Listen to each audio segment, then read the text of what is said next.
Hello दोस्तों, हम एक सोहर गाने जा रहे हैं। अच्छा लगे तो लाइक और शेयर कमेंट जरूर करना। आगवा से आमई नदिया हो, नदी हमार भैले हो।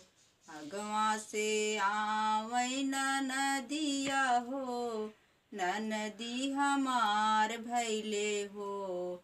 ननदी कहाँ तू जाती हऊ हो, भाभी आई गए नेगिया लेवैना। भाभी आई गए नेगिया लेवैना। ननदिया अपन नेगिया बतावना।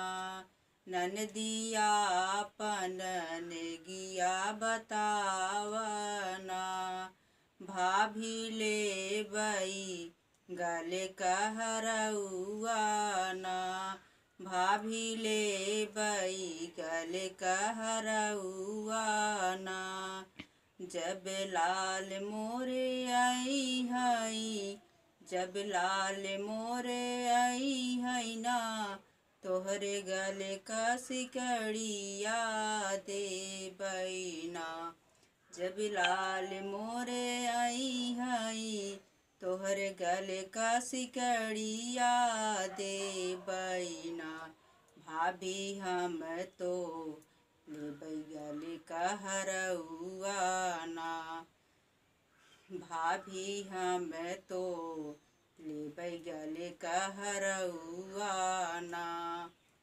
ननद रानी हम नाही देबै गले कहरउआ हो। ननद रानी हम नाही देई पाऊ गले कहरउआ हो। आगवा से आवै नदिया हो, नदी हमार भैले हो। ननदी हमार भैले हो। भाभी आई गए नेगिया लेवैना। भाभी आई गए नेगिया लेवैना।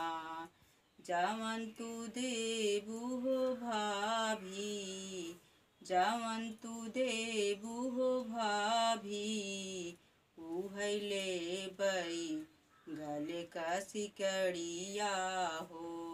उहै लेबै गले का सिकड़िया हो। आगवा से आवै नदिया, नदी हमार भैले हो। आगवा से आवै नदिया, नदी हमार भैले हो। ननदी कहाँ तू जाती हऊ हो। हेलो दोस्त, नमस्कार।